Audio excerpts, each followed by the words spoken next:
Wow, wow, wow.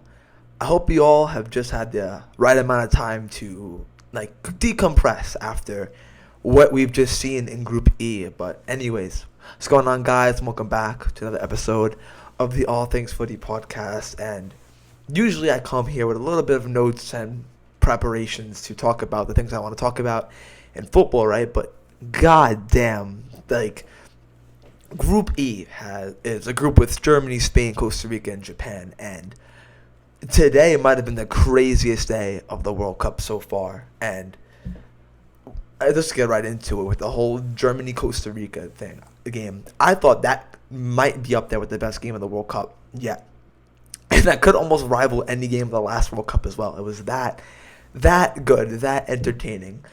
There were moments in the first half that were a little bit boring, but the second half, Jesus Christ. I mean, the first half, you had the goal from Germany to make it 1-0. It was Gnabry who crossed it in, I believe, and Raum crossed it.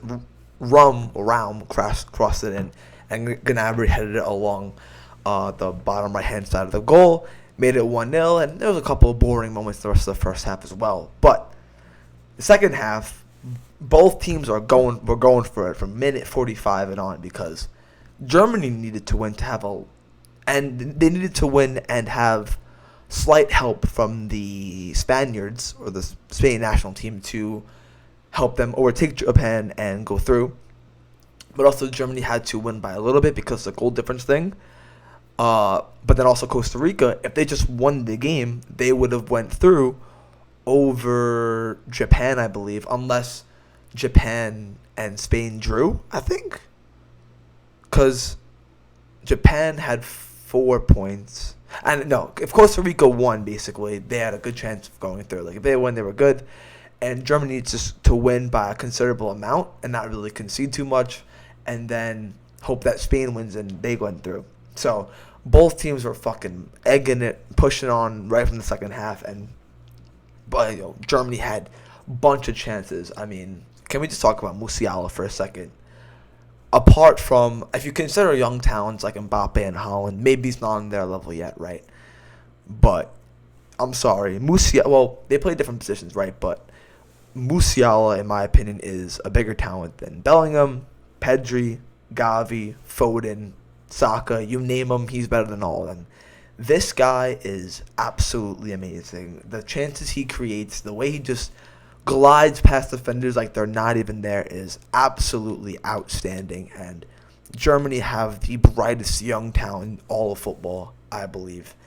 And God only knows where he's going to go from here. I mean, he's doing that at Bayern. He's doing it on the world's biggest stage in the World Cup.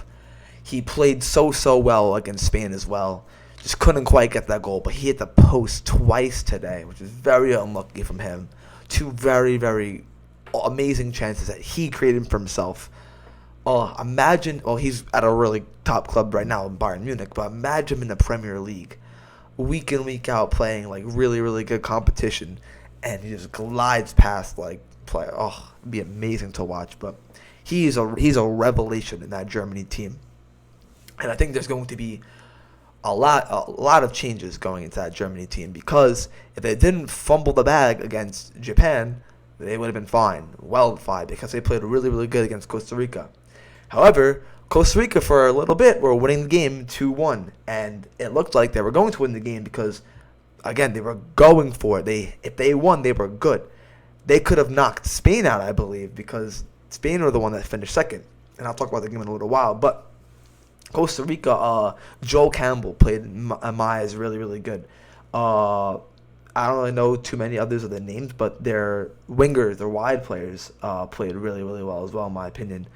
I think it was one of the guys that came on. I can't quite remember the name, but they were going for it, and there was a lot of chances that they had. Neuer had a couple of howlers, but also Navas, on the other hand, had a couple of world-class saves. The one, I think it was on Füllkrug. It was a ball across, and all Füllkrug had to do was tap it in, or I think it was either Füllkrug or Muller, one of the two. And it was a simple sweat goal, and it was a good attempt by the striker, and Navas somehow, some way got there and saved it. It was unbelievable. I mean, this whole second half was end to end. Kai Havertz came on, 2 goals scored. Full crew came on. I think he scored a goal as well. Crazy. But you got to ask questions as well of Hansi Flick. Why isn't Kai Havertz starting if he's coming off the bench? I mean, he's not been too good for Chelsea, obviously, but he's off the bench. He scores 2 and could have easily scored another 2 because he had so many chances as well.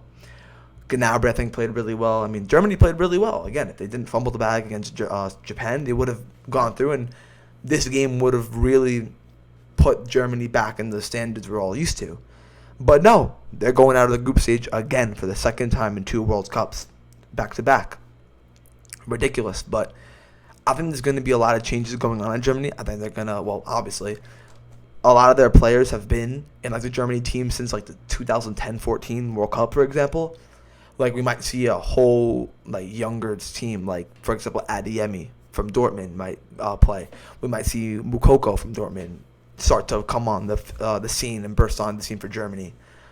Neuer might be done as well. I think he is. He had a couple of absolute howlers today, I'm not going to lie. But still, Germany got the job done. Although Costa Rica, I thought for a second they were going to win as well. But Germany got the job done, 1-4-2. However, in the other game, Spain lost to Japan 2-1. Now, was it completely intentional that they lost? No, I don't believe so. But I think Spain knew what they were doing to an extent. You could either play Croatia, who are a decent team, not maybe the greatest of teams, right? But you could win the group and play them, or you could come second and play Morocco. I think Spain knew what they were doing a little bit. I'm not suggesting that they let Japan win by any such imagination, but I don't think they'll feel too bad on themselves for coming second.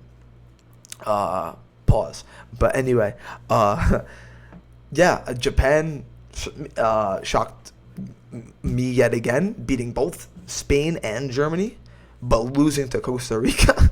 It's kind of crazy, but in fairness, they did play their whole second team against Costa Rica. But what if Costa Rica won and both Spain and Germany were knocked out? The 2010 and the 2014 World Cup winners would be out in the group stage together. That would be insane. You couldn't write that shit, but doesn't stand to be. And we got Spain versus Morocco in the quarterfinal of the round of 16. I think Japan, Croatia in the round of 16, as well as USA, Netherlands, and England. England and somebody. I forgot who England are playing, but yeah, ridiculous. Another game that went yesterday, the Argentina-Poland game. The walk, in my opinion, has been transferred from Poland to Argentina because they got absolutely decimated yesterday. Yes, the score was only 2-0, but goddamn, it should have been 6 or 7, in my opinion. Now, Argentina played really, really well, right, and got so many chances. And lucky for them, they play Australia in the quarterfinal. The round of 16, sorry. They'll probably win that game, right? But speaking about my team, the USA, for a second. Say Australia do a madness, right, and beat Argentina. And if we beat the Netherlands on Saturday, which I really, really think we could do, it would be USA versus Australia in the quarterfinal, where I back USA, obviously, to win that game. The battle of the soccer, right? And then the USA would be in the semifinals of the World Cup. How crazy would that be? That'd be absolutely insane. But anyway, back to Argentina. They played really, really well, right? Generated so many chances, obviously. The Messi penalty being one of them. And I was there when he missed the penalty because it was a shite penalty, too. A very comfortable height for the goalkeeper and a very comfortable area for the goalkeeper to save it. But I was thinking, what if Argentina lose this game and Messi and they're out of the World Cup? And it was this moment where Messi missed the penalty to potentially make them win the game. That was the reason why they lost. Oh, Messi would not hear the end of it for centuries. Oh, that'd be embarrassing. But they going through 2-0. Great goal from McAllister, an absolute scuff of a goal. I think he hit it off, he hit it with his right foot off of his left shin, and it went in the bottom corner of a fair play. And then Julian Alvarez, a screamer of a goal, although it was inside the box, placed it with power in the top right corner. Beautiful goal. But you had a bunch of Lautaro chances. You had a really good Messi chance. Ball cut back to him in the box, and he missed, or right down the keeper. Julian Alvarez had a couple more chances as well. I mean, these were one-on-one chances. I think Di Maria had one as well. One-on-one chances that Argentina should be scoring. Now, say they go further, right, and they play a France or they play a Brazil, those chances will have to be converted because, I mean, Brazil have been shaky, right? They've just been scraping out wins, but you would imagine and assume that once you get to like the quarterfinal and semifinals of the World Cup, the teams are going to be playing at their highest, output, right? But listen, if Argentina don't take those chances in those games, they might come to regret them more because, yes, they played Poland and Poland did go through eventually, due to goal difference, I believe, and no, due to fair play points they went through. Actually, they got less yellow cards than Mexico, but yeah, they did play Poland, and Poland were very, they were playing defensive. They knew what they were doing. All they needed was the draw, but the fair play points and the goal difference. So it was basically damage limitation for them, right? But Argentina had chance after chance after chance. I think they had like 18 shots on goal, and I think Szczesny saved 13 or 14. He was one away from equaling Tim Howard's record in the 2014 World Cup. I mean, if they don't finish those chances against a more formidable opponent, no offense to Poland, it could be looking long for Argentina. It really could be. Because, again, the first goal that McAllister scored was a little bit scuffed. That might not be happening against France, for example. But the chances that Alvarez had throughout the game and Messi had and Di Maria had, those got to be finished for sure, 100%. But otherwise, an absolutely great game from Argentina. But yeah, Poland also advanced due to Mexico doing a madness, however, not getting the goal difference needed to make them advance. So yeah, I think so. It's USA versus Netherlands, Argentina versus Australia, both on Saturday. Sunday you got England, Senegal, and I believe I think Senegal or Ghana. I can't remember which team. I think it's Senegal. Are currently being investigated by FIFA for breaking the rules, but I don't think they'll be fine. Poland, France, and then we got Japan and Croatia, and the final round of 16 game of Group H and Group G are yet to be decided. Now, so we'll do a little preview of those said games, where we have tomorrow, we have Ghana,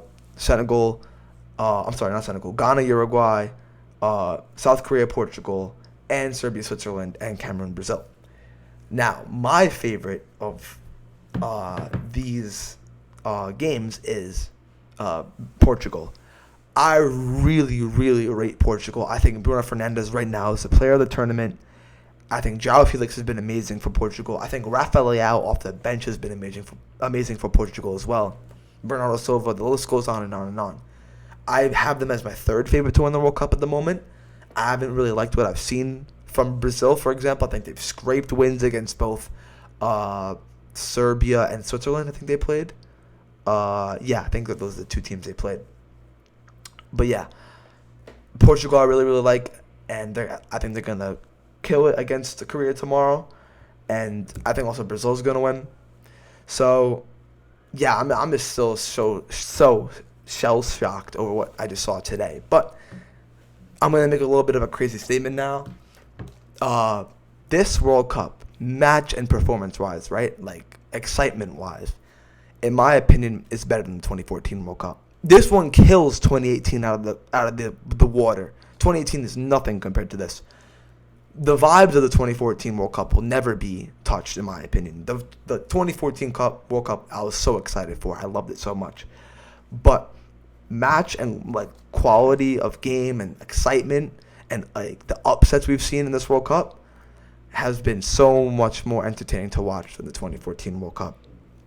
I've enjoyed it so much. I also really like having it in November because in the class I don't really pay attention to. I just plop the game on and watch, and also it's kind of cozy. I feel like when the sun goes down kind of early, go watch the game, which is really, really cool. But that's just me. Let me know your opinions. Do you think this is a really, really good World Cup as well? I think, like I said before, the performance-wise and like what we see on the pitch is better than 2014. However, the 2014 like vibes won't ever be touched. And also this World Cup blows 2018 World Cup out of the water for me. But that being said, we move forward. Last games of the group stage tomorrow. And then Saturday, the big one for USA against Netherlands, a game where I'm going to be majorly previewing tomorrow. And yeah, hope to see you guys there tomorrow. And let me know what you guys think of the games today. Take care and peace, everybody.